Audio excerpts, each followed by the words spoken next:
Le direct.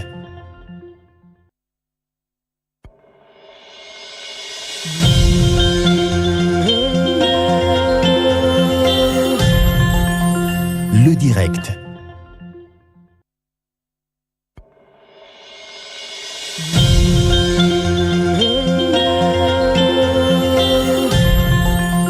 Le direct.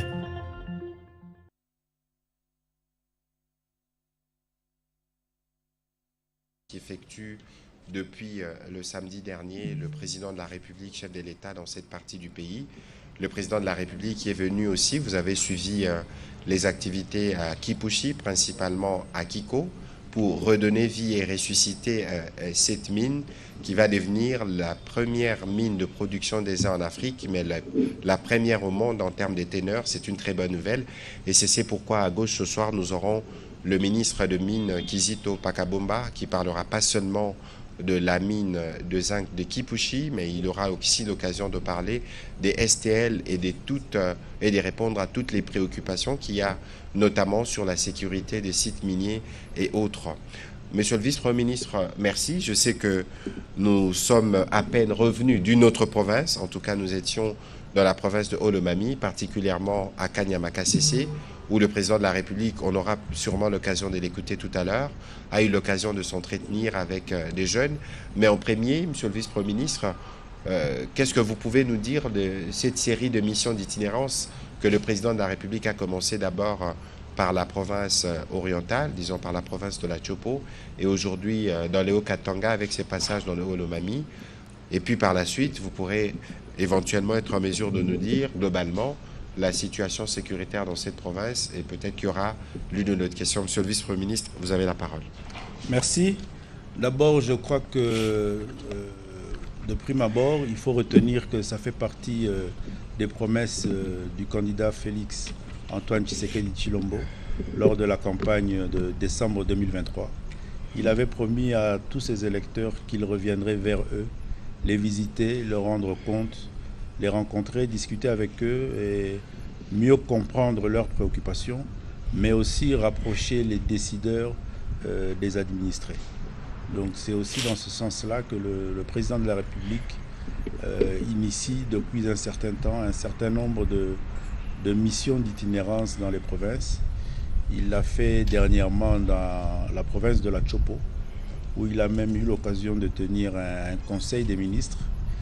Et au cours de ce conseil des ministres, il a fait savoir au gouvernement qu'il allait faire un effort pour tenir le plus régulièrement possible, si pas au moins une fois par mois, un conseil des ministres dans une de nos provinces, pour permettre à ce que les différents ministères sectoriels se rapprochent des entités décentralisées, des provinces, des villes, des territoires, pour connaître leur réalité et arriver plus facilement et plus rapidement à résoudre ou à en prendre en charge les différentes difficultés. Donc ici, il a été programmé une visite dans la province du Haut-Katanga, mais aussi dans la province du Olomami, où il y a l'inauguration de la mine dans la ville de Kipushi qui a été faite hier. Il y aura aussi l'inauguration de l'immeuble nouvellement construit de l'Assemblée provinciale, qui est un grand bâtiment que le président de la République avait lancé les travaux il y a quelques mois.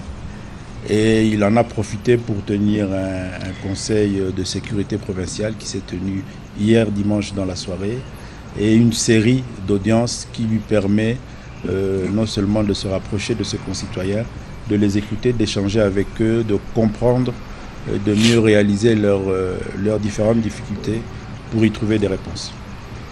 Monsieur le vice-premier ministre, nous savons qu'ici, dans le Haut-Katanga, il y a quelques semaines, on disait qu'il y avait beaucoup de questions d'insécurité. Comme vous parlez de la réunion du Conseil de sécurité spéciale que vous avez tenue pour faire le tour de la province, qu'est-ce qu'on peut en savoir ce soir? Bon, en termes généraux, le président a eu l'occasion d'avoir tous les services de sécurité autour de la table. Il a aussi eu l'avantage d'avoir le commandant de la 22e région qui couvre tout l'ancien Katanga, c'est-à-dire 4 provinces, le Haut-Lomami, le Tanganyika et le Lualaba. Et des échanges ont été faits sur la situation sécuritaire. Un rapport lui a été fait. Je peux dire ici que, en général, la situation est relativement calme, mais c'est vrai qu'il a été fait le cas de certains faits saillants par-ci par-là. Et ça lui a permis aussi de donner des instructions assez claires pour permettre à ce que toutes ces questions soient résolues. Voilà, monsieur le vice-ministre, avant peut-être que nous devons vous libérer parce que le président de la République a encore des audiences en ce moment et vous devez l'assister. Mais au dernier conseil de ministres, vous avez parlé de la situation de l'Est de la République démocratique du Congo, particulièrement la nomination par les Rwandais de certains administrateurs de territoire dans les partis occupés. Vous avez parlé d'une expression que l'opinion voudrait mieux comprendre, épuration ethnique. Peut-on savoir pourquoi vous en avez parlé et qu'est-ce qui motive justement aujourd'hui que vous puissiez parler de cette situation? Oui, c'est une situation, une politique mise en place par les ennemis de la République démocratique du Congo, principalement le Rwanda, qui est en train de se concrétiser. Et c'est vrai que ce sont des faits assez graves où il nous faut, pour en parler, pouvoir réunir un certain nombre d'éléments. Et au fur et à mesure, nous sommes en train de les réunir et de les consacrer. Il faut arriver à réaliser qu'au début de cette aventure du M23 supplétif du Rwanda, il a été remarqué un déplacement massif des populations qui ont été expulsées par la violence de leurs maisons, de leurs villages, de leurs cités, de leurs territoires.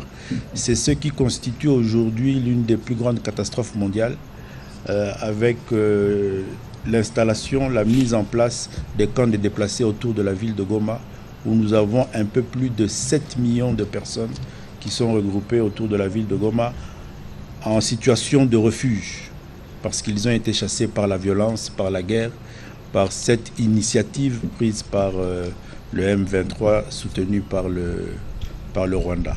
Par la suite, nous avons constaté avec vous aussi qu'ils sont passés à une étape encore plus dangereuse, c'est la reconnaissance de fausses autorités coutumières pour consacrer cette nouvelle organisation en dehors des populations autochtones. Mais pendant tout ce temps-là, au niveau des services, nous étions en train de rassembler un certain nombre de renseignements qui faisaient état de la transplantation de populations étrangères dans les villages, dans les maisons de nos compatriotes qui se retrouvent aujourd'hui réfugiés dans les différents camps de déplacés. Et maintenant, nous sommes en train de certifier ces renseignements avec la venue massive de ces populations étrangères qu'on installe dans les contrées, dans le territoire de Rutshuru, dans le territoire de Massissi. Et c'est ça qui consacre une épuration ethnique. Les termes sont suffisamment graves, monsieur le vice-premier ministre. Et les faits sont là. Les faits sont là, mais nous aurons l'occasion sûrement de revenir parce que c'est un élément qui méritait ces éclaircissements et cette prise de position claire du gouvernement. Je sais que de votre retour à Kinshasa, vous allez vous activer. En accord avec la technique, je voudrais que nous puissions regarder le message du président de la République aux jeunes que nous avons vus cet après-midi à Kanyama-Kasese.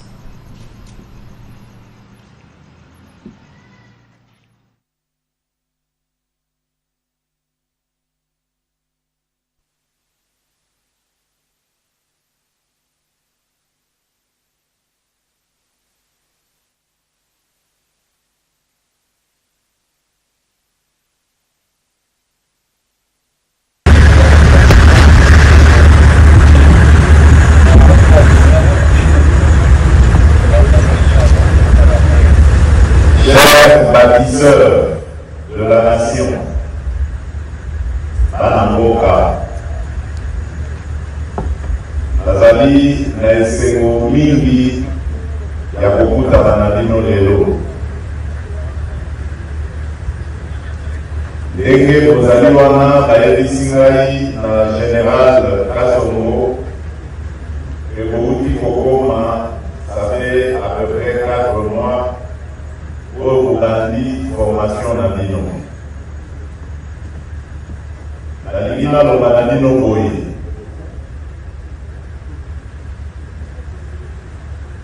Mingi kati na bino baponaki nzela ya bobungi. Kasi biso bakambi ya mboka na bolingo oyo tozali na yango mpona bana mboka nyonso bazala ya makambo malamu to makambo mabe. Na bolingo wana tolobi tokopesa congolaise na congolais nyonso chance ya ndenge moko. Ata ozwaki nzela ya bobungi na bolingo tozali na yango oyo esengeli mpe tozala na yango biso banso bana ya mboka Congo, bolingo mpona mboka na biso mpe bolingo mpona ndeko na biso congolais. Yango tolobaki tokorekupere bino tozongisa bino na nzela ya malamu oyekola misala epesa bino mayele ya kosala vi na bino. Yango wana nalobi likambo oyo outi kobanda ça fait 4 mois ezali te oyekola kobongisa vi na bino. Passage na bino na centre oyo ekopermettre bino oyekola misala ya ndenge na ndenge. Ozwa expérience nsima na yango opona nzela na bino ya kobongisa vi. Bokobala, bokobota, bokokolisa oyo ya bino bana bakongole oyo bakoya koremplace bino ntango bokolemba. Voilà, c'était le président de la République qui s'exprimait devant la nouvelle cohorte des jeunes qui ont commencé il y a 4 mois au service national sous l'encadrement du général Kabouik. Monsieur le vice-premier ministre, tous les vendredis, vous nous parlez de la lutte contre la criminalité et les banditismes. Lorsque vous voyez ça, vous vous dites que nous avons une réponse qui fonctionne. Oui, on a une réponse. Il y a plusieurs initiatives. Le service national fait partie des initiatives qui permettent au gouvernement et à la société congolaise de récupérer notre jeunesse désœuvrée qui n'a pas eu la chance et l'occasion de se faire encadrer, de retrouver ce foyer ici pour un encadrement au bénéfice de la société. Il y a plusieurs autres initiatives. La police s'engage et est engagée à travers différentes instructions dans les grandes villes pour tant soit peu gérer ce phénomène.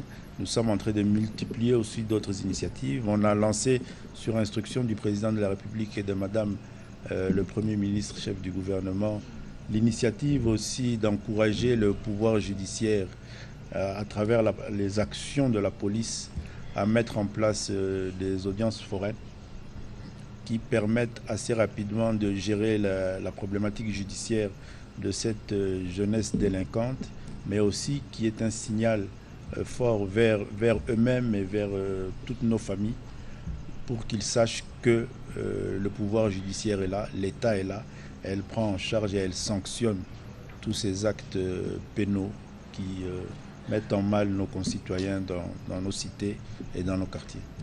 Merci beaucoup, Monsieur le Vice-Premier ministre. Vous savez que nous devons vous libérer, mais vous allez autoriser que nous puissions spécialement prendre 2 questions. Il y a des journalistes qui sont venus de Kinshasa et des journalistes de Lubumbashi.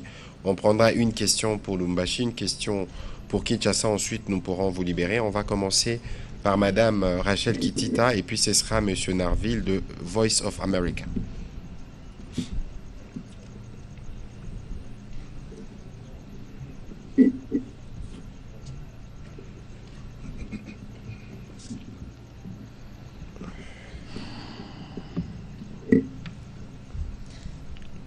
Merci beaucoup, monsieur le porte-parole, pour la parole. 3 petites questions. Je m'adresse à vous. D'abord au vice-premier ministre, ministre en charge de l'Intérieur. Épuration ethnique signifie pour bon nombre des Congolais une question discriminatoire. Pourquoi?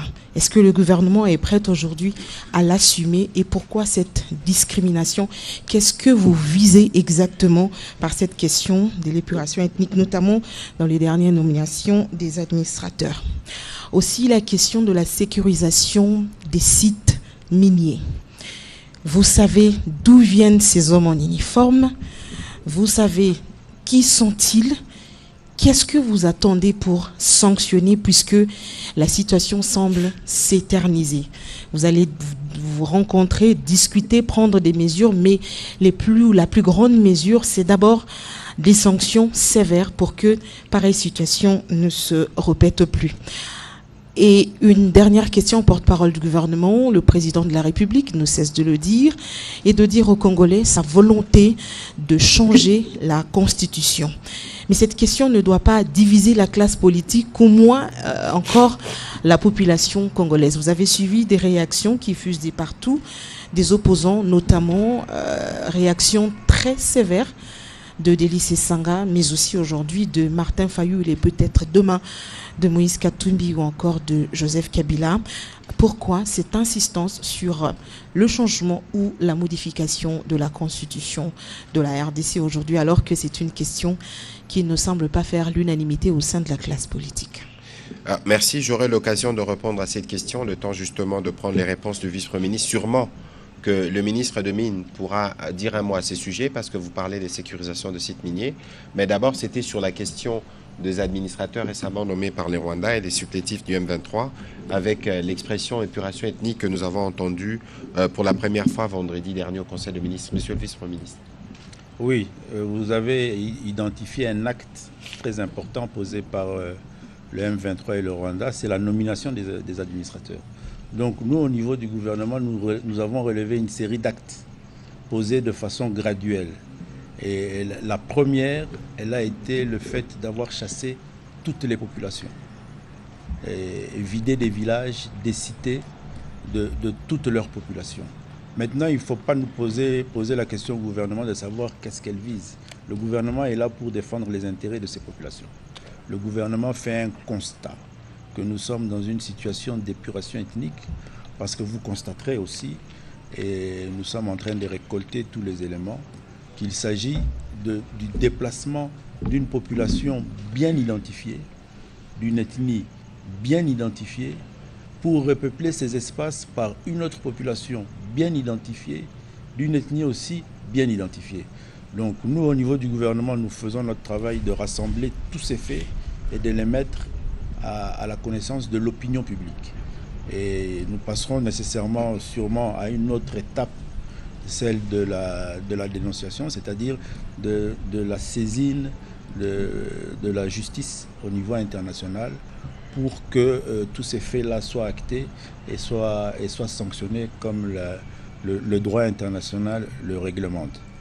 Alors, en ce qui concerne la sécurisation des sites miniers, je peux vous dire que depuis quelque temps, et sur instruction du président de la République, nous avons au niveau du gouvernement et par l'entremise du ministère de l'Intérieur, Sécurité, initié un certain nombre de réunions qui ont pour objet principal cette question-là, la sécurisation des sites miniers et même aussi la présence des personnes étrangères dans nos sites miniers. Et ces réunions, nous les faisons, nous les tenons avec le ministère des Mines, le ministère de l'Hydrocarbure, mais aussi le ministère de la Défense, et avec les différents services de sécurité.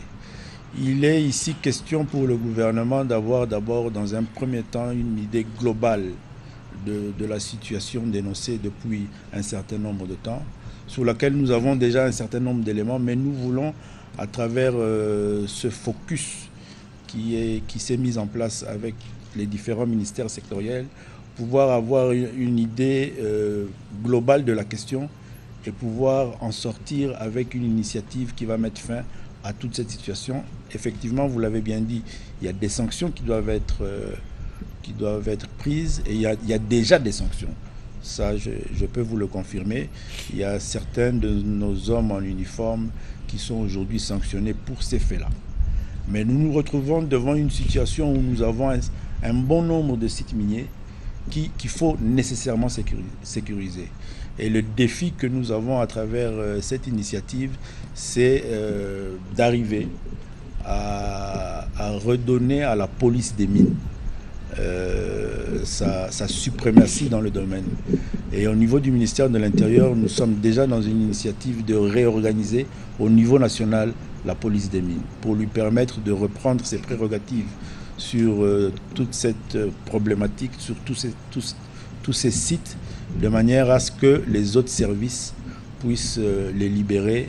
Et là, on aura un seul interlocuteur, un seul service qui sera chargé de sécuriser ces domaines. Et on est convaincu qu'avec cette façon de travailler, on va sécuriser non seulement les différents privés qui viennent investir dans ce secteur, mais aussi toutes nos populations riveraines qui sont concernées par cette insécurité. Voilà, Monsieur le ministre de Mines, je sais que vous n'aviez pas encore dit vos mots introductifs concernant votre participation dans ces briefings, mais parce que c'est une problématique qui se pose avec acuité et qui concerne votre secteur, qu'est-ce que vous pouvez dire en supplément à ce que venait de dire tout à l'heure le vice-premier ministre? Voilà. Donc, par rapport à ce qui a été dit, par le VPM, donc je voudrais d'abord préciser que au niveau de la structuration, on va dire un peu de la chaîne minière. Donc nous avons les sites miniers qui sont des sites qui doivent être sécurisés, mais après nous avons les entités de traitement avant de pouvoir faire l'exportation. Donc là-dessus, il est très important pour nous de pouvoir nous assurer, que l'on va continuer à lutter contre ce trafic illicite, mais également sur toute la contrebande qui se met en place pour le trafic de ces minerais et qui échappe à l'État au niveau national et empêche l'État d'avoir des revenus. Donc pour compléter ici ce qui a été dit, c'est qu'à notre niveau également, l'inspection générale des mines, qui est aussi en train d'être remise sur pied, va aller de plus en plus fréquemment sur les sites pour s'assurer que les dispositions qui ont été prises au sein de la commission et des instructions qui sont mises par le gouvernement, nous assurer également que tout ça se fait dans les règles de l'art et que le système de traçabilité peut nous garantir à l'entrée des entités de traitement que l'on a, je dirais, un minerai qui respecte tous, je dirais, les aspects de bonne gouvernance, de respect des droits humains, mais également de la source d'approvisionnement qui n'est pas une source illicite. Voilà, c'est illustratif justement du fait que le gouvernement suit de très près la situation et est sensible aux différents rapports qui ressortent des ONG qui travaillent dans les secteurs. On va prendre la dernière question de Narval Mabila avant que nous puissions libérer le vice-premier ministre, ministre de l'Intérieur. C'est des questions, j'espère, spécifiquement destinées à lui parce qu'avec le ministre de Mines, nous ne sommes pas encore entrés véritablement dans les vifs de son sujet ce soir. Allez-y, s'il vous plaît. Voilà. Merci bien, Excellence. C'est Narval Mabila, pour le compte de la Voix de l'Amérique. Monsieur le VPM, la guerre de l'Est, une épine éternelle pour l'RDC. Des milliers de morts, sans résultat pour l'RDC. Chaque jour, l'RDC continue à se plaindre sur le plan international. Il faut attendre des sanctions. Quelles seraient aujourd'hui les stratégies qui peuvent permettre à ce que l'RDC puisse retrouver sa paix et que les gens de l'Est puissent vivre en paix? Parce que c'est une promesse du président de la République lors de sa campagne.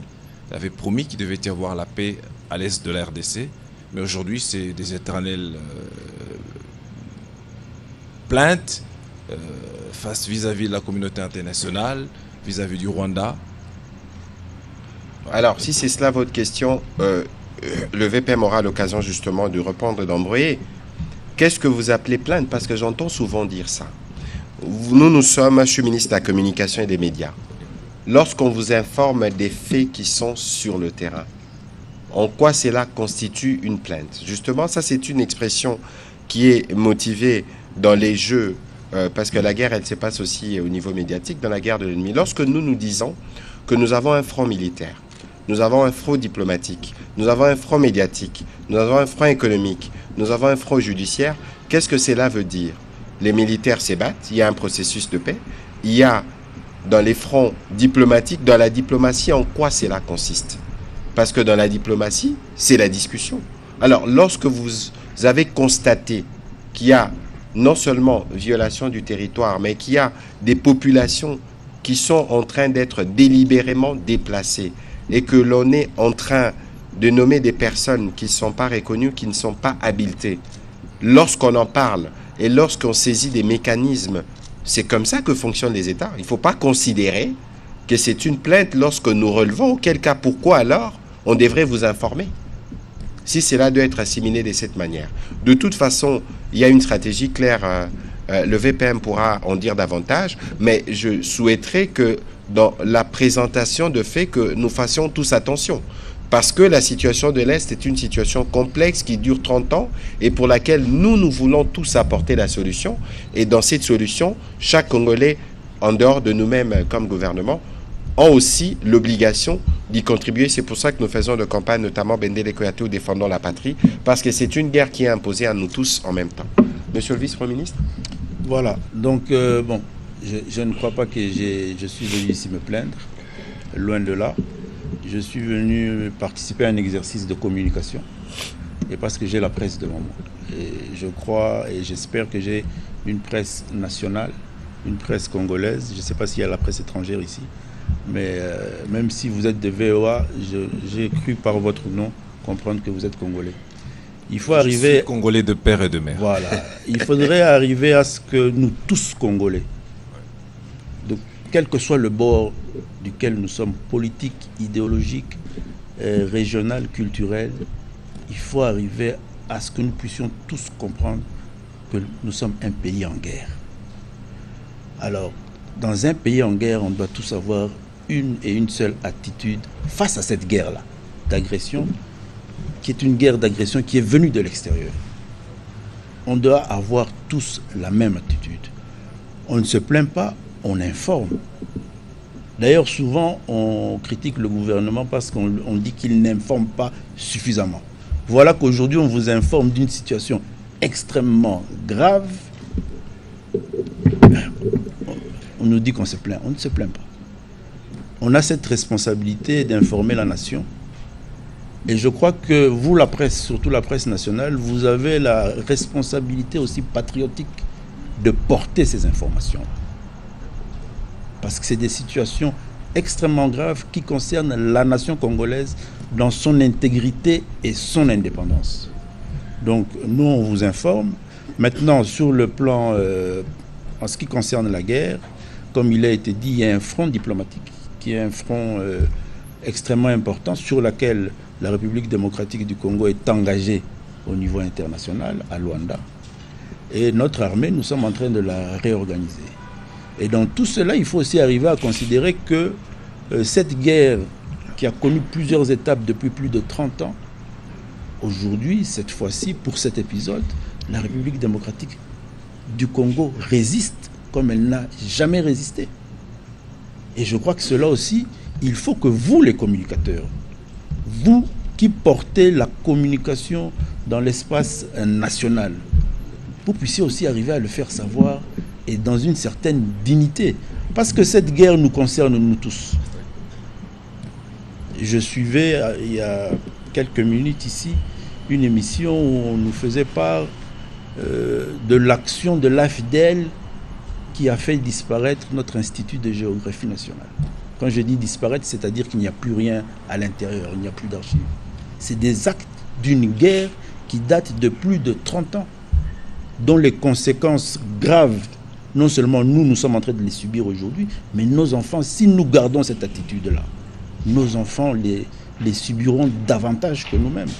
Donc je crois qu'il est important que nous tous, nous puissions arriver à considérer et à intégrer, même si nous sommes aujourd'hui ici à Lubumbashi, il n'y a pas de coup de feu, nous sommes en paix, mais la nation congolaise est une nation en guerre, qui a dans cette guerre opté pour différents fronts.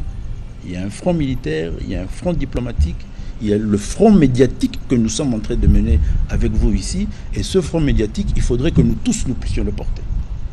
Parce que c'est une question qui nous concerne nous tous, gouvernement, société civile et même opposition.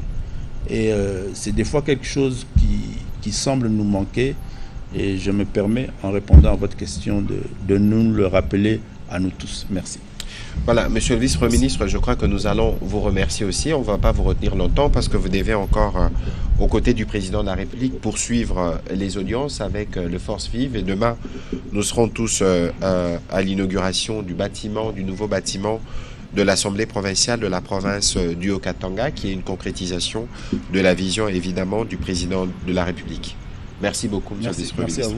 Okay. Monsieur le ministre Adomine, je vais me tourner de votre côté parce que le président de la République, parmi les éléments qui l'ont amené ici dans le Haut-Katanga, c'était la mine de Kiko qui reprenait vie, une mine qui existe depuis 100 ans et qui a été fermée depuis à peu près 31 ans et qui a été réouverte grâce à la vision du président de la République, et vous avez la charge du ministère de Mines. Qu'est-ce que cela représente à la suite? On a suivi notamment STL, une filiale d'Agekamine. Mais qu'est-ce que cela représente, tous ces faits qui sont portés par les présidents de la République pour les secteurs miniers congolais, mais aussi pour les populations de cette partie du pays? Merci. D'abord, je voudrais préciser que, selon la vision du chef de l'État, le secteur des ressources naturelles doit profiter aux Congolais qui sont les propriétaires et qui devraient en être les bénéficiaires. Et ce secteur doit permettre le développement de notre pays, son développement économique, mais également assurer le bien-être socio-économique de nos populations. L'usine de Kiko, donc c'est une usine de zinc qui a été inaugurée, comme vous l'avez dit, 33 ans après leur fermeture. Cela démontre quoi? Cela démontre que sous la vision éclairée du chef de l'État, nous avons ici plusieurs choses qui peuvent être mises en avant. Un, cela, comme s'est engagé le chef de l'État, offre une opportunité de création d'emplois pour les populations de la cité minière de Kipushi. Donc c'est déjà un premier point sur lequel on peut avancer. Un deuxième point, cela démontre aussi de l'amélioration du climat des affaires et du climat juridique qui favorise à ce qu'un investissement de presque $1 milliard puisse se faire en République démocratique du Congo sur une usine de zinc en partenariat avec, je dirais, la Gécamine. Et dans ce modèle-ci, ce qui est très intéressant, c'est que nous avons apporté une nouvelle forme de partenariat. La Gécamine, à ce jour, on était passé de hier à aujourd'hui de 32 à 38% de prise de participation, mais cela va aller progressivement et cela va apporter que la République démocratique du Congo pourra être plus forte et pourra assurer sa souveraineté en étant justement un actionnaire majoritaire après une douzaine d'années. Voilà, monsieur le ministre, avant que nous puissions prendre des questions, il y a STL, une filiale de l'Egecamine qui produit du germanium financé par le gouvernement congolais. Qu'est-ce que vous pouvez dire à ces sujets-là? Voilà. Avant d'aborder ce point, ce que je voudrais préciser, c'est en fait quelle est la politique de notre ministère. Le ministère se focalise en fait autour de 5 axes, principalement, on va dire, liés autour d'un seul mot, le mot qui est diversification. Le premier mot diversification, c'est pour expliquer que nous sommes, avec cet exemple également de Ivanoé, nous sommes à la recherche de la diversification de nos partenaires au niveau international. Cette diversification se fait, je dirais, avec différents pays, mais également sud-sud, en des partenariats avec, je dirais, les régions sud, mais également congolaises, soit nationales, soit publiques, soit avec des individus. L'autre aspect de la diversification est la diversification sur les minerais que l'on traite. Vous avez parlé du germanium. Aujourd'hui, on a le zinc et demain, nous aurons le lithium et d'autres types de matériaux. Donc là-dessus, nous avons en termes de minerais déjà une diversification des types de minerais que nous allons produire. Enfin, encore une autre diversification, c'est la diversification autour des provinces minières. Aujourd'hui, les activités minières sont concentrées principalement sur l'Est, le Sud et une partie du Centre. Mais vous êtes sans savoir que la République démocratique du Congo regorge d'énormes richesses. Et ces richesses, on les retrouve dans toutes les provinces de notre pays. Enfin, une autre partie de la diversification que nous dirons, c'est la diversification en termes de produits finis ou semi-finis que l'on va faire ici localement. Et c'est là où entre en compte toute la partie de la transformation locale. Transformation locale où on ira un peu plus en profondeur dans la chaîne de valeur et également dans la création d'emplois, renforcer la création d'emplois et renforcer le transfert de technologies. Et enfin, la diversification, c'est-à-dire utiliser les ressources du secteur minier pour pouvoir diversifier réellement notre économie en partant sur l'agriculture, le tourisme et d'autres activités. Donc vous avez là le cas spécifique de STL avec son germanium qui répond, sur les aspects de diversification au niveau national où c'est l'État qui reprend de la souveraineté avec une nouvelle commodité, mais également sur le cas d'hier à Kiko où nous avions l'attraction d'un investisseur étranger et sur un minerai qui est le zinc. Et cela pour profiter en fait aux différentes populations locales parce que ces communautés locales derrière vont bénéficier d'emplois directs, d'emplois indirects et une vie et la création d'une vie économique va se remettre en place à ces endroits. Alors, vous avez parlé des diversifications, en tant que diversification de partenaires aussi. Exactement. Et dans le cas d'espèces, avec, je dirais, Ivan Noé, qui est donc un investisseur qui a déjà commencé ici, mais qui montre encore sa confiance dans la République démocratique du Congo, où il se dit qu'il peut investir des montants aussi importants et s'assurer d'un retour sur investissement. Voilà, merci beaucoup, Monsieur le Ministre. On va prendre quelques questions. On va commencer par celle de Patient Lukusa pour le compte de la presse de Lubumbashi, et puis ce sera Eric Izami pour Kinshasa. S'il vous plaît.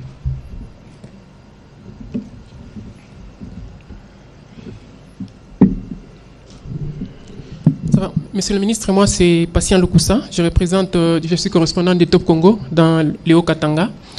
J'avais une question pour le monsieur le ministre de l'EVPM de l'Intérieur. Malheureusement, il est parti, mais je pose quand même la question, tout en espérant que vous, en tant que porte-parole, vous allez répondre à la question. La question, c'est, à chaque fois que le président est à Lubumbashi ou dans les Hauts-Katanga, les barrières nocturnes qui sont érigées à partir des 22 heures sont souvent levées. Et par moments, les Congolais se posent des questions. Comment expliquer que c'est seulement à chaque fois que le président est là que les barrières sont levées? Et pourtant, dans certains quartiers comme la Rouachi, Faustin, Golf, il y a eu par moment chaque nuit des crépitements des balles la nuit. Et même aujourd'hui, vers 10 heures locales, il y a eu un séminariste qui a été enlevé. Nous sommes du côté, du côté de Tchamalale. Et l'Église catholique a même condamné son enlèvement et exige d'ailleurs sa libération. Ça, c'est la première question que j'avais. La deuxième, c'est, Monsieur le ministre, le président, son interprétation sur l'article 217. Je crois que sur la question de la Constitution, j'y répondrai. Oui. Si c'est cela la question, vous pouvez la poser, mais je répondrai plus tard. D'accord. Au ministre Domine, Monsieur le ministre, je crois que je vous ai posé la même question hier à Kipushi. Malheureusement, je n'étais pas satisfait. La plupart des habitants qui sont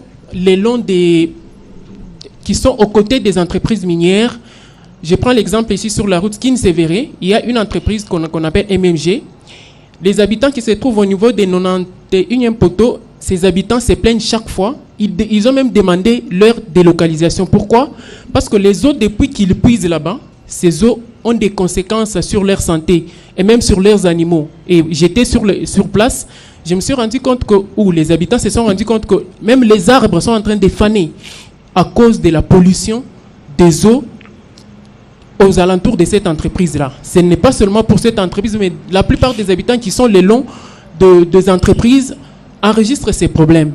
Et vous, en tant que ministre des Mines, même si on parle de Kiko, quelles sont les dispositions que vous allez quand même prendre pour la santé de ces Congolais, de ces populations qui ne demandent que la protection sur le plan de la santé? Merci. Voilà. Monsieur le ministre. Voilà. Donc, d'abord, il faut savoir que nous plaçons le centre de nos activités tous les aspects de règles, ce qu'on appelle le RSE, c'est-à-dire responsabilité sociétale et environnementale des entreprises. Dans le cas d'espèce de MMG, Kinsevere, nous avons une mission qui est sur place, ici à Lubumbashi, depuis la semaine passée, qui justement est en train de relever les aspects je dirais, d'impact de cette activité minière sur les populations avoisinantes. Et donc là, je dirais, nous avons le rapport qui va sortir récemment, incessamment, et là-dessus, vous entendrez les dispositions qui seront prises parce que, comme je le rappelle, ce n'est pas normal que, et ce sont des dispositions qui sont prises dans le Code des règlements miniers, où les entreprises ont cette responsabilité je dirais, de travailler en harmonie avec les populations environnantes et surtout à ne pas impacter leur quotidien. Et quand ça doit être fait, il y a, comme vous l'expliquez, des délocalisations qui doivent être mises en place. Mais sinon, en amont déjà, il y a plein de mesures qui doivent être prises par ces entreprises pour éviter de pouvoir atteindre je dirais, à la sécurité des populations. Voilà, on va prendre les questions de Eric Izami. Merci de la parole, Excellence, Monsieur le ministre de la Communication et des Médias. Je suis Eric Izami pour le compte de Antenne A Télévision. Je regrette que le VPM soit parti, mais bon, puisque lui, il était là quand même, il s'occupe de la territoriale. J'aurais voulu commencer par une exhortation. Nous sommes à Lubumbashi. Nous aurions voulu savoir le secret du gouverneur du Haut-Katanga, parce que j'ai vu quand même que la ville est propre, qui partage son secret aux autres gouverneurs de la République démocratique du Congo. Alors, pour le ministre de Mines, M. Kizito Pakabomba,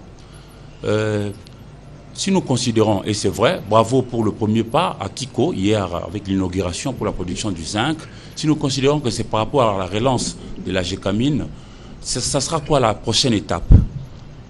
Vous irez où pour justement revigorer la Gécamine? Et puis, on vous a vu récemment au niveau de la représentation nationale à Kinshasa, à l'Assemblée nationale, mais peu avant que vous n'arriviez là-bas devant les élus du peuple, vous aviez diligenté une enquête, notamment dans 3 territoires de la province du Sud Kivu, Fizi, Mwenga, Shabunda. Et vous aviez dit, juste après votre collègue des infrastructures, que le Congo, pour interconnecter tous nos 145 territoires, avait besoin de 60 milliards de dollars américains. Et que rien que par la production de l'or dans Shabunda, l'on pouvait trouver cet argent. Et vous avez décrié le fait que, malheureusement, certains de nos officiers de FARDC ou de la police ou même des services de sécurité font le lit de ceux qui passent pour être des ennemis de la République. Hein? Vous avez aussi dit et cité nommément certains opérateurs chinois qui, eux, viennent sans respecter quoi que ce soit dans le code minier, mais ils se graissent le poche au détriment de notre trésor national. Alors, avez-vous, au niveau du gouvernement, tout le moyen qu'il faut pour contraindre ceux-là à respecter le prescrit de notre cadre, le code minier? Qu'allez-vous faire pour que nous rentrions tous et que chacun occupe sa place? Voilà, ouf. Monsieur le ministre, vous êtes bien suivi. Voilà. Donc, ce que je voudrais dire, en fait, d'abord, par rapport à l'exercice, je dirais, de redevabilité devant les élus nationaux, cela fait partie du jeu démocratique et, je dirais, nous sommes prêts à nous soumettre à cela. Il n'y a pas de problème. Je voulais juste préciser que nous avions amené une mission d'enquête, non pas sur les trois territoires, mais uniquement à Mwenga. C'est la question orale avec débat qui, elle, portait sur les 3 territoires. Alors, pour ce cas d'espèce, effectivement, c'est une zone qui est située, je dirais, à l'est de notre pays et qui, ça a été rappelé ici, nous subissons une guerre, une agression, et cette guerre est à caractère économique. Ce caractère économique est pour le pillage de nos ressources naturelles de la République démocratique du Congo. Et ces minerais s'en vont vers l'Est malheureusement.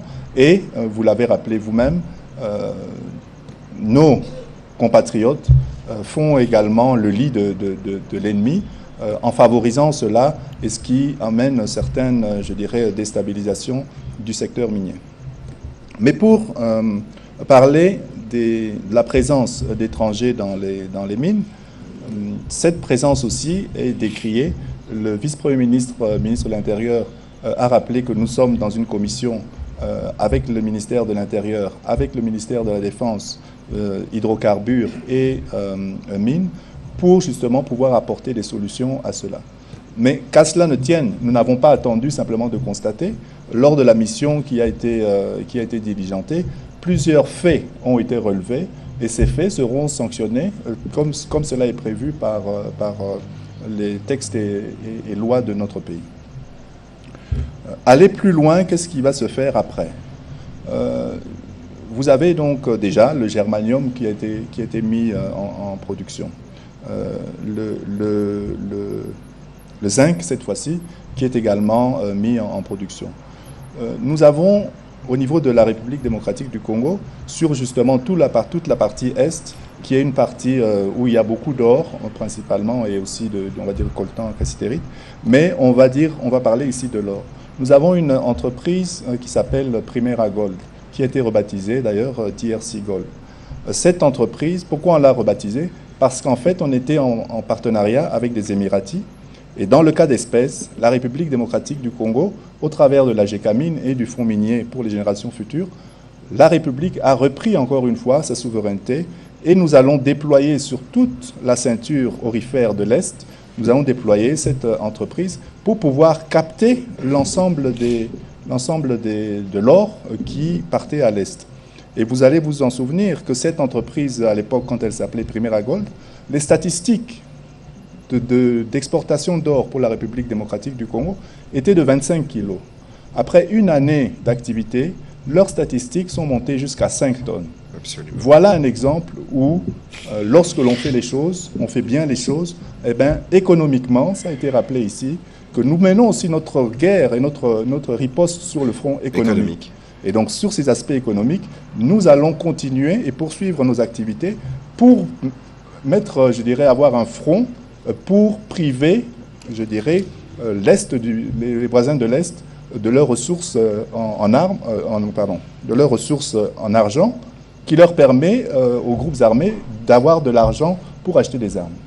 Monsieur le ministre, justement, avant qu'on prenne la question suivante, sur ces sujets, il y a beaucoup qui disent, on connaît bien le diamant du sang, le minerai du sang, on en parle. Est-ce qu'aujourd'hui, dans les différents processus de certification ou dans les différentes stratégies que vous êtes en train de mettre en place, parce que nous savons que le Rwanda exporte notamment de produits comme les 3T, exporte, nous savons que ça vient d'ici. Est-ce que vos services sont en mesure de le tracer, d'identifier les circuits de passage et d'être en mesure d'y mettre un terme? Voilà, il y a là-dessus ces activités, on va dire, d'exportation et d'exportation et même de mouvement dans la région ici, se traitent en premier lieu au niveau de la conférence internationale des Grands Lacs, la CIRGL. Une fois de plus, il y a 2 semaines, nous étions à la réunion interministérielle entre les différents ministres des Mines de la sous-région. Eh bien, sur le cas d'espèce, d'abord, je voudrais féliciter, je dirais, la vision du chef de l'État qui fait en sorte que nous sommes en train de nous mettre en ordre par rapport à toutes les institutions, en ordre de cotisation par rapport à toutes les institutions auxquelles nous appartenons. Et pour le cas d'espèce, nous avions plus de 6 années, je dirais, d'arriérés, et cela a été réglé avant d'arriver à cette réunion. Mais en payant justement nos cotisations dans ce genre d'institutions, ça nous permet de porter notre voix plus forte et que l'on puisse, je dirais, nous écouter.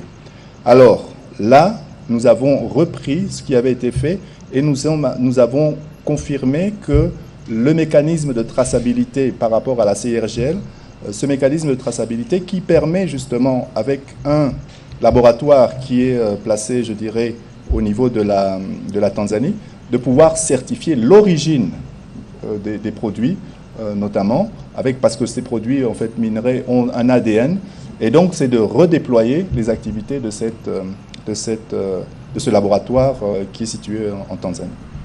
Voilà. Alors, Monsieur le ministre, on va prendre une question encore sur le mine, parce que je voudrais, avant de répondre à la question sur la Constitution, rappeler ce que le président de la République avait dit. Donc, on va prendre une vidéo. Mais est-ce qu'il y a une question spécifique sur les secteurs miniers pour lesquels le ministre devait répondre. On va y aller avec Jean Gandou.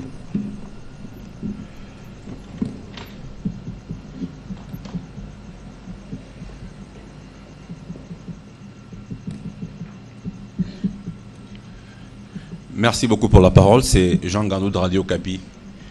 Monsieur le ministre, parlant de mines, et nous savons que les mines sont très prisées. Les opérateurs miniers s'inquiètent du climat des affaires qui semble ne pas être très bon, notamment au niveau de la frontière de Kasumbalesa, où au lieu qu'on ait les services requis, il y en a un nombre quasi pléthorique. Et très souvent, on les chasse, ils reviennent.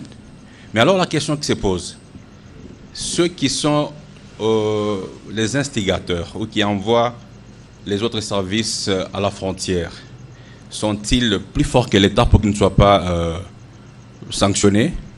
Parce qu'en fait, cela fait en sorte que certains opérateurs économiques qui veulent bien venir au pays s'arrangent pour aller investir ailleurs et c'est le pays qui perd. Est-ce qu'il y a une politique pour que les mesures qui seraient prises puissent être vraiment suivies et que les opérateurs miniers surtout puissent être sécurisés? On en voit sur la grande route, la route des contournements, il y en a qui sont attaqués. Il y a les cathodes de cuivre qui disparaissent et c'est là des notes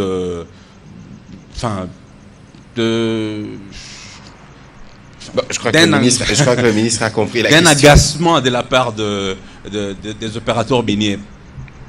Ils ne sont pas venus pour perdre en fait. Ils viennent pour investir et au retour qu'ils puissent gagner quelque chose. Voilà. Voilà, M. Ngandou. Ici, je dirais d'abord par rapport au climat des affaires, beaucoup d'efforts sont faits, pas seulement au sein du ministère des Mines, mais même au sein du ministère des Finances et sur d'autres aspects également. Vous allez voir ici au niveau du Fonds monétaire international les avancées qui ont été faites par rapport au programme du FMI sur lesquels nous avons pu les accomplir. Cela nous donne cette crédibilité. Le cas qui s'est passé hier à Kipushi avec Kiko qui a réouvert, c'est un investissement, je vous dis, de pratiquement presque $1 milliard. C'est un investisseur qui vient en République démocratique du Congo et qui investit, comme vous dites, pour ne pas perdre. Et s'il met son argent là, c'est qu'il ne va pas perdre. Okay? Nous avons également, et cette mine de Kiko, c'est la plus grande mine, ça a été rappelé, de zinc au niveau de l'Afrique. Mais par contre, nous avons encore des investissements qui se font, par exemple, à Kamoa. Ce sont des investissements massifs, encore plus importants que ce qui s'est fait au niveau de Kiko. Et ces investissements permettent d'avoir, au niveau de la production cette fois-ci de cuivre, d'avoir la plus grande usine avec de production de cuivre dans le monde. Donc, ici, il y a des efforts. C'est vrai que nous venons de loin, mais depuis l'avènement du chef de l'État au sommet de la nation, des efforts sont faits pour lutter contre la corruption, pour la bonne gouvernance, pour la transparence. Alors, maintenant, sur toute la chaîne, qu'est-ce qui se fait? C'est que nous allons mettre, et nous avons commencé, aujourd'hui, nous avons trouvé, en fait, un système de traçabilité qui était fait de différents petits morceaux, si je veux dire. Donc, nous allons intégrer tout cela dans une chaîne digitale pour que l'on puisse avoir une très bonne traçabilité jusqu'aux frontières et même jusqu'aux exportations. Et encore aussi là-dessus, pour nous assurer que lorsque l'on a les 60% qui sont normalement destinés à être rapatriés en République démocratique du Congo, cela se fait et nous pouvons suivre sur toute la chaîne qu'est-ce qui s'est passé. Les aspects qui peuvent arriver, que l'on a parfois des aspects de banditisme, je dirais, le VPM, ministre de l'Intérieur, a rappelé que la police se déploie, que, je dirais, ce sont des situations qui sont gérées, je dirais, au cas par cas, dans la mesure où, sur toute la chaîne, il nous faut avoir et assurer à ces investisseurs la sécurité, mais une sécurité pour tous. Voilà, Monsieur le Ministre, avant que je ne réponde à la question très attendue sur la Constitution, il y a quand même deux choses qu'il faut dire. La problématique de l'encadrement des artisanaux et la problématique de la présence des enfants, par exemple, dans les mines dans le Lualaba. Vous savez qu'il y a eu notamment ces communiqués du département du travail américain, je pense, qui fustigeait cela au risque que cela connote sur la réputation du cobalt produit en RDC. Qu'est-ce qui est fait pour ces deux questions spécifiquement? Voilà. Pour les aspects de nos artisans creuseurs. Pour cela, ce que nous faisons, et nous mettons de plus en plus en place des zones d'exploitation artisanale qui leur permettront de pouvoir travailler dans une zone qui leur est dédiée. Cela nous amènera quoi? Cela nous amènera, que nous pouvons identifier l'ensemble des creuseurs. Cela nous amènera que nous pourrons également les faire travailler dans des conditions de sécurité, dans des conditions sanitaires qui sont meilleures. Ça nous ramènera quoi? Et ce que l'on fait aussi, c'est que l'on va leur donner des assurances qui leur permettront de pouvoir avoir une prise en charge médicale. Donc là, on a déjà des exemples qui sont en train de se faire et qui sont mis en place par le cadre de l'entreprise générale du cobalt, avec différents pilotes, où nous travaillons avec le USAID, mais également avec la coopération allemande. Donc on voit qu'il y a l'implication, je dirais, de la communauté internationale aussi pour nous assurer pour assurer que notre approvisionnement nos exportations vers les pays étrangers se fasse dans les meilleures règles et assurer un approvisionnement responsable, durable et avec une diligence raisonnable. Pour les aspects des enfants dans les mines, le fait de mettre justement, d'encadrer au niveau des zones d'exploitation artisanale, ça nous permet d'avoir un meilleur contrôle de qui fait quoi dans les mines. Mais il faut aussi remarquer que souvent, ce qui se passe, c'est qu'avec les groupes armés, avec ces exploitations illicites, c'est là où on retrouve du travail forcé, du travail parfois qui est dans les responsabilités et les droits des Congolais ne sont pas toujours respectés. Mais là-dessus, c'est le plan qui a été présenté par rapport à la question de tout ce qui est hommes en armes dans les sites miniers. Voilà, merci beaucoup, Monsieur le Ministre. On va prendre l'extrait justement du discours du Président de la République sur la Constitution et je reviendrai pour y répondre pour terminer cet exercice de redevabilité en accord avec la technique, s'il vous plaît.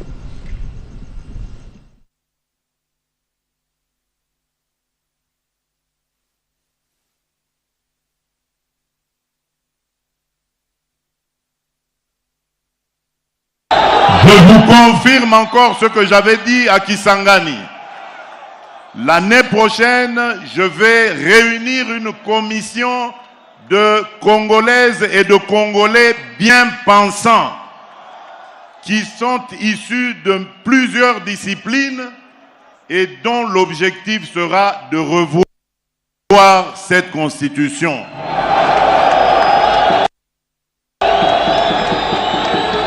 Leurs propositions vous seront présentées à vous, peuple congolais, d'abord à travers vos élus, et si cela est nécessaire, nous consulterons la population, le peuple congolais, pour qu'il décide de lui-même s'il doit s'arrêter à la révision ou carrément aller au changement de la Constitution. Et personne, vous avez entendu, personne ne changera mon avis sur cette question. Je ne suis pas venu à la tête du Congo pour m'éterniser au pouvoir et pour faire souffrir mes compatriotes. Jamais. Tout ce que je fais, tout ce à quoi je pense, c'est au bonheur de mes compatriotes, au développement de mon pays. Parce qu'un jour, je vais devenir ex-président et je vais vivre dans ce pays auprès des miens. Je voudrais circuler dans toutes les provinces, aller et venir avec ma famille, avec mes amis et rencontrer mes compatriotes dans toute la République démocratique du Congo et en toute paix. Et c'est ça que je suis en train de préparer pour nos générations futures. Voilà, Madame Rachel Kittit, à vous qui avez posé la question tout à l'heure, et je crois que les propos du président de la République sont bien clairs. Je ne voudrais pas sortir de ma casquette de porte-parole du gouvernement, mais je voudrais quand même rappeler une partie de mon passé récent. N'oubliez pas que j'étais dans les G13, le groupe de 13 qui avait notamment milité pour de réformes électorales. Je me souviens que ici à Lubumbashi, nous sommes venus à l'époque rencontrer Moïse Katumbi pour lui faire part de nos propositions. Autant nous avions rencontré après le président de la République en dernier ressort pour lui faire part de réflexions que nous avions récoltées pour améliorer notre processus électoral. Dans les propositions qui ont été, y compris endossées par Moïse Katumbi, qui étaient portées par nous dans le groupe de 13, y compris l'honorable Delis Esanga. Je rappelle d'ailleurs, concernant l'honorable Delis Esanga, j'espère que vous tous, vous avez suivi le compte-rendu du vendredi dernier où le président de la République a condamné fortement les voies de fait qui ont été commises sur lui par des éléments de la police.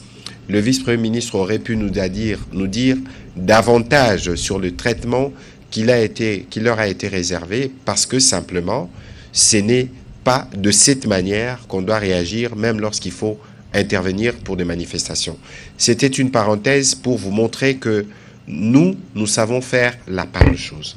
Alors, nous étions ici, à Lubumbashi, où nous tous, nous avions endossé l'idée de faire la révision de la Constitution, notamment pour qu'on retourne au deuxième tour. Nous avons été voir le président de la République qui nous a reçus, je pense, à 2 reprises au Palais de la Nation, y compris pour lui faire le point pour que lui puisse l'endosser. Le seul groupe politique de l'époque qui ne nous avait pas reçus s'appelle FCC. Et nous avions plus ou moins fait l'unanimité sur le sujet. Alors aujourd'hui, moi, je me désole. Je ne sais pas si on veut faire la politique en termes de choses. Je ne sais pas si c'est une forme de haine ou de aigreur qu'on veut développer vis-à-vis de la personne du président de la République, parce que je ne pense pas que les débats devraient encore se faire sur oui ou non on devait retoucher à notre Constitution. Delis Esanga a été parmi les plus fervents avocats de cette révision. Et donc, vouloir empêcher aux garants du bon fonctionnement des institutions d'user de son pouvoir constitutionnel, de dire que nous devons réfléchir. Les termes ont été dits à Kisangani, ils n'ont peut-être pas été bien compris.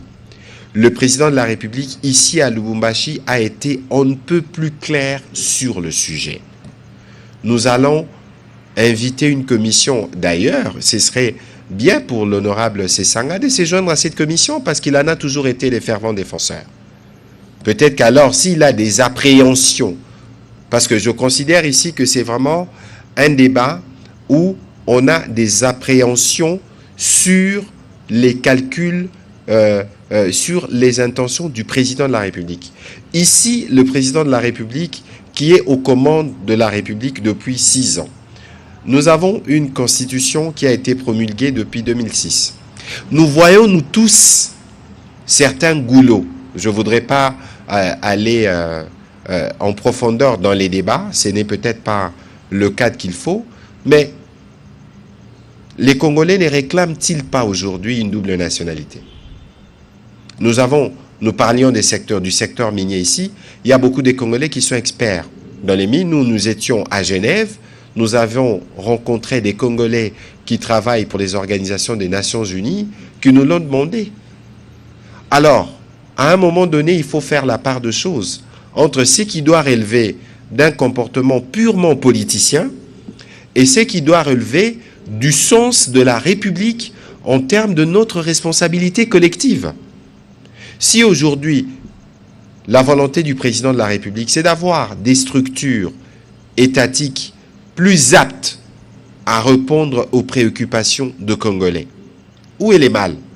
Si aujourd'hui c'est pour permettre à nos compatriotes qui ont pris de nationalité étrangère de jouir du fait qu'ils ne peuvent pas perdre leur nationalité d'origine, ça pose de problème à qui?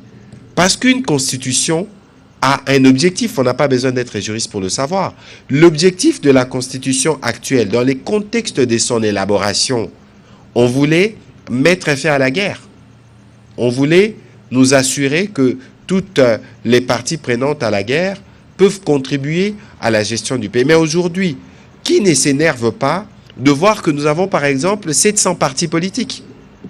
Lorsque vous avez suivi les résultats des états généraux de la justice, où on estime qu'il y a des articles qui peuvent être retouchés. Alors ici, il faut nous sortir de haine, nous sortir des aigreurs, nous sortir du côté envieux ou du côté ambitieux à outrance, devenir président de la République à tout prix, pour ne pas empêcher aux Congolais d'avoir accès à des éléments d'information qui ressortiront de la commission qui sera mise en place et qui leur permettront de juger.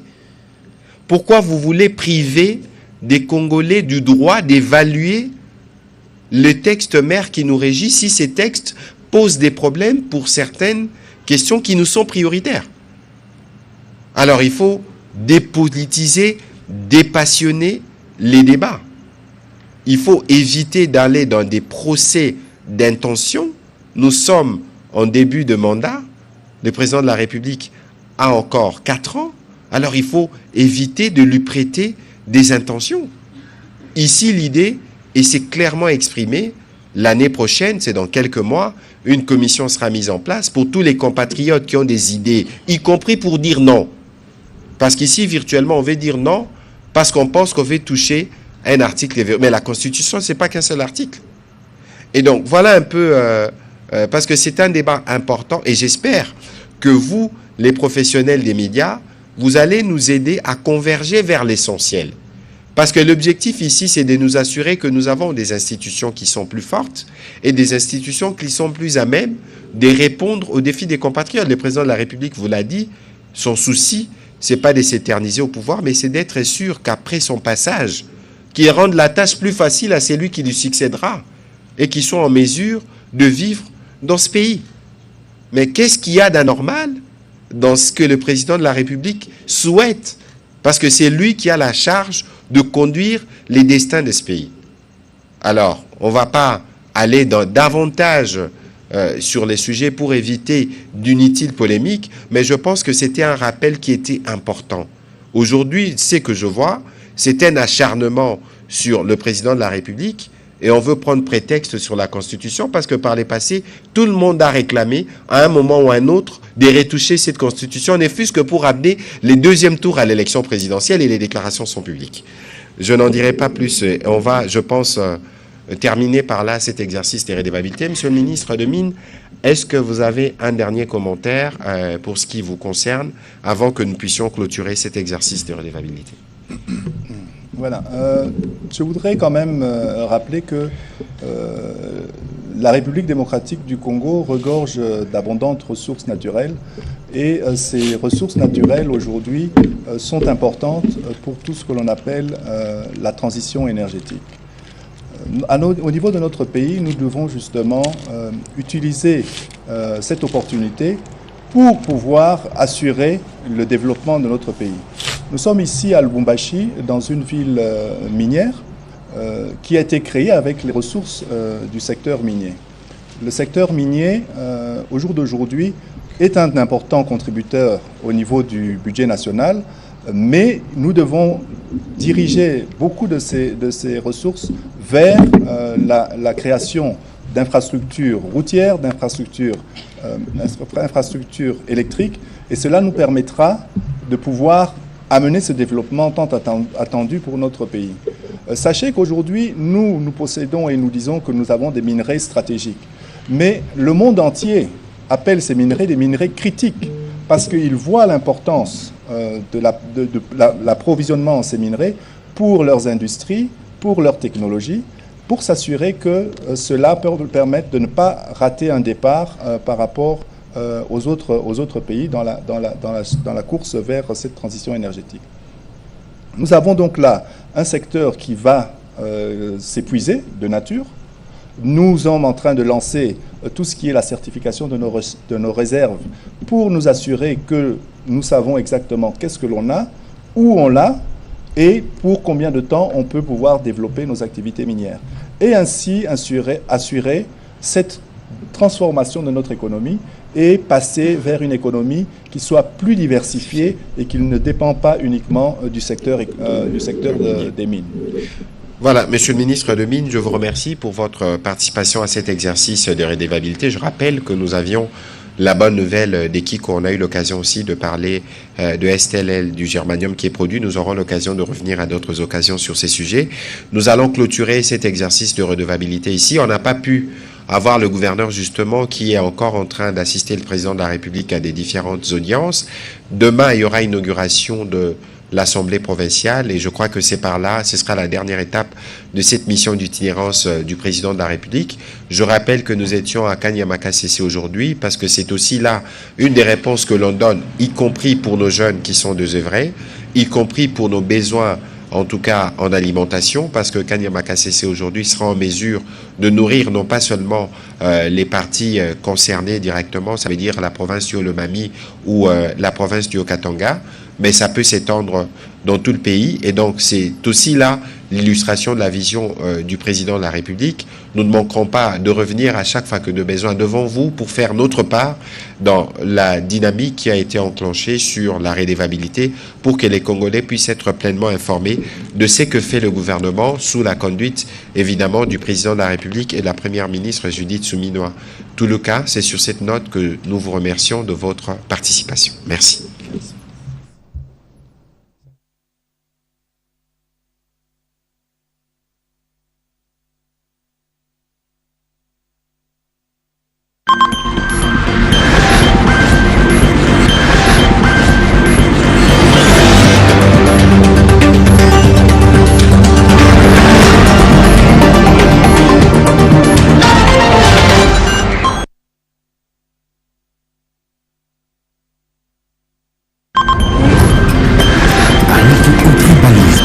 Protégeons notre diversité culturelle. Notre Congo, toujours en liberté.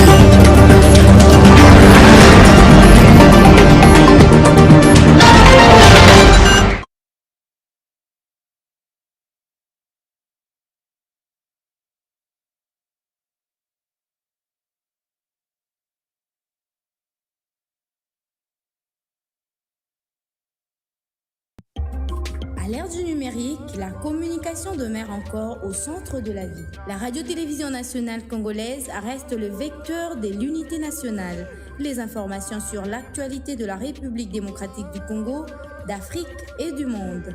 La culture, le sport, mais aussi les grands événements en direct sur la radio-télévision nationale congolaise. Les infos de dernière minute sur toute l'étendue du territoire national et partout ailleurs sur tous vos écrans.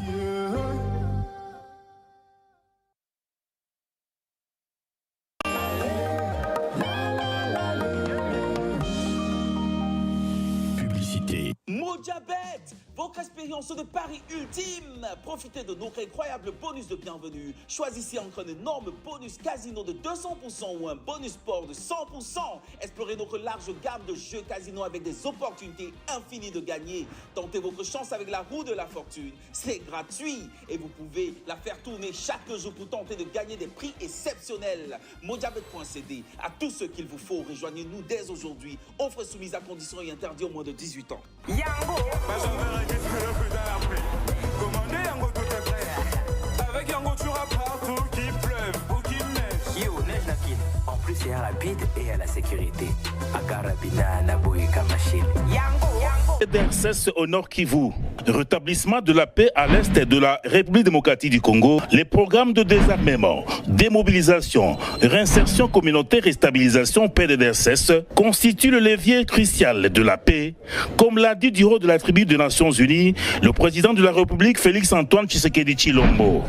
Sous mon impulsion, nous sommes résolus à poursuivre la mise en œuvre du programme de désarmement, démobilisation, relèvement communautaire et stabilisation, le PDDRCS en sigle, clé de notre stratégie nationale pour désarmer, démobiliser et réintégrer les combattants en leur offrant des perspectives économiques viables et durables, tout en stabilisant les zones touchées par les conflits.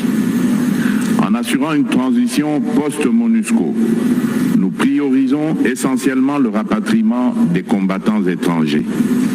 Le PDDRCS est un levier crucial pour la paix en République démocratique du Congo et j'invite nos partenaires et amis à le soutenir. Message relayé en province du Nord Kivu par le PDDRCS. Ainsi, le PDDRCS appelle la population à s'approprier ces programmes, aux jeunes à s'inscrire au programme de désarmement, démobilisation, relèvement communautaire et stabilisation en vue d'intégrer la vie civile et bénéficier de l'accompagnement du processus de réintégration à travers les projets intégrateurs. Ce message est de la coordination provinciale du PDDRCS au Nord Kivu avec l'appui de ce partenaire, Starest, MONUSCO et les autres.